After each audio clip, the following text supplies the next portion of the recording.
Halo teman cerita, kali ini saya akan menceritakan sebuah peristiwa yang cukup melegenda. Orang-orang mengenalnya dengan sebutan Perang Bubat. Perang Bubat adalah perang yang terjadi pada tahun 1279 Saka atau 1357 Masehi pada abad ke-14, yaitu pada masa pemerintahan Raja Majapahit Hayam Wuruk. Peristiwa Perang Bubat diawali dari niat Prabu Hayam Wuruk yang ingin memperistri putri Dyah Pitaloka Citraresmi dari negeri Sunda. Konon ketertarikan Hayam Wuruk terhadap putri tersebut karena beredar sebuah lukisan sang putri di Majapahit. Menurut catatan sejarah Pajajaran oleh Saleh Danasasmita serta naskah Perang Bubat oleh Yosef Iskandar, niat pernikahan itu adalah untuk mempererat tali persaudaraan yang telah lama putus antara Majapahit dan Sunda. Alasan umum yang dapat diterima adalah Hayam Wuruk memang berniat memperistri Dyah Pitaloka dengan didorong alasan politik, yaitu untuk mengikat persekutuan dengan negeri Sunda. Atas restu dari keluarga kerajaan Majapahit, Hayam Wuruk mengirimkan surat kehormatan kepada Raja Linggabuana untuk melamar Dyah Pitaloka. Upacara pernikahan rencananya akan dilangsungkan di Majapahit. Namun pihak Dewan Kerajaan Negeri Sunda sendiri sebenarnya keberatan, terutama Mangkubumi Hyang Bunisora Suradipati, adik dari Raja Linggabuana. Ini karena menurut adat yang berlaku di Nusantara, tidak lazim pihak pengantin perempuan datang kepada pihak pengantin lelaki. Selain itu ada dugaan bahwa hal tersebut adalah jebakan diplomatik Majapahit yang saat itu sedang melebarkan kekuasaannya. Namun Linggabuana memutuskan untuk tetap berangkat ke Majapahit karena rasa persaudaraan yang sudah ada dari garis leluhur dua negara tersebut. Linggabuana berangkat bersama rombongan Sunda ke Majapahit dan diterima serta ditempatkan di Pesanggerahan Bubat. Raja Sunda datang ke Bubat beserta permaisuri dan putri Dyah Pitaloka dengan diiringi sedikit prajurit. Menurut Kidung Sundayana, timbul niat Mahapatih Gajah Mada untuk menguasai kerajaan Sunda. Gajah Mada ingin memenuhi sumpah palapa yang dibuatnya pada masa sebelum Hayam Wuruk naik tahta. Sebab dari berbagai kerajaan di Nusantara yang sudah ditaklukkan oleh Majapahit, hanya kerajaan Sundalah yang belum dikuasai. Dengan maksud tersebut, Gajah Mada membuat alasan untuk menganggap bahwa kedatangan rombongan Sunda di Pesanggerahan Bubat adalah bentuk penyerahan diri kerajaan Sunda kepada Majapahit. Gajah Mada mendesak Hayam Wuruk untuk menerima Dyah Pitaloka bukan sebagai pengantin, tetapi sebagai tanda takluk negeri Sunda dan pengakuan superioritas Majapahit atas Sunda di Nusantara.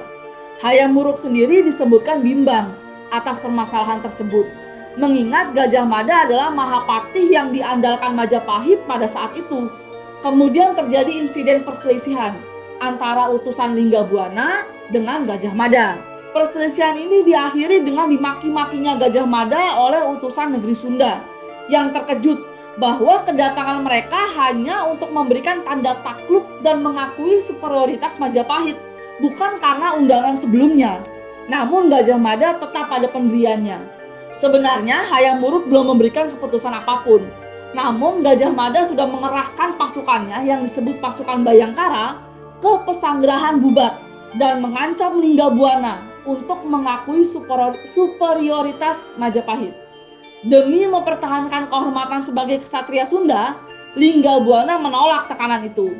Terjadilah peperangan yang tidak seimbang antara Gajah Mada beserta pasukannya yang berjumlah besar melawan Linggabuana beserta pasukannya yang berjumlah kecil, serta para pejabat dan menteri kerajaan yang ikut dalam kunjungan itu.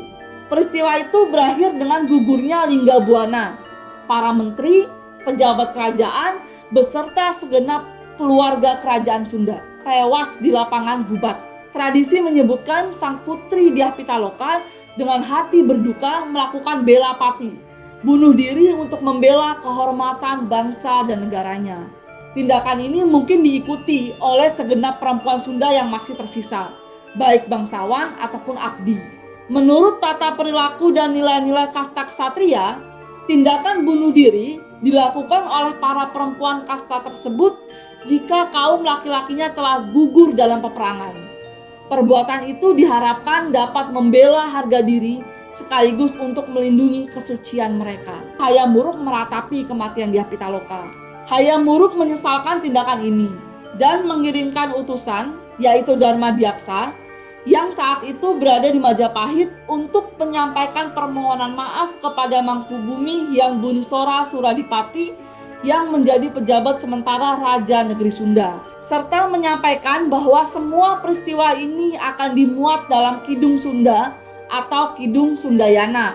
Di Bali dikenal sebagai Geguritan Sunda, agar diambil hikmahnya. Raja Hayam Wuruk kemudian menikahi sepupunya sendiri, yaitu Padukasori. Akibat peristiwa Bubat ini dikatakan dalam catatan bahwa hubungan Hayam Wuruk dengan Gajah Mada menjadi renggang. Gajah Mada sendiri menghadapi tentangan, kecurigaan, dan kecaman dari pihak pejabat dan bangsawan Majapahit karena tindakannya dianggap ceroboh dan gegabah. Ia dianggap terlalu berani dan lancang dengan tidak mengindahkan keinginan dan perasaan sang mahkota, yaitu Raja Hayam Wuruk. Peristiwa yang penuh kemalangan ini pun menandai mulai turunnya karir Gajah Mada. Karena kemudian Hayam Wuruk menganugerahinya tanah perdikan di Madakaripura, kini Probolinggo. Meskipun tindakan ini tampak sebagai penganugerahan, tindakan ini dapat ditafsirkan sebagai anjuran halus agar Gajah Mada mulai mempertimbangkan untuk pensiun, karena tanah ini letaknya jauh dari ibu kota Majapahit. Sehingga Gajah Mada mulai mengundurkan diri dari politik kenegaraan Istana Majapahit. Meskipun demikian, menurut Negara Kertagama, Gajah Mada masih disebutkan nama dan jabatannya, sehingga ditafsirkan Gajah Mada sendiri tetap menjabat Mahapati sampai akhir hayatnya, sekitar tahun 1364. Nah, itulah teman-teman cerita Perang Bubat yang cukup epik dan melegenda. Sampai ketemu di cerita berikutnya.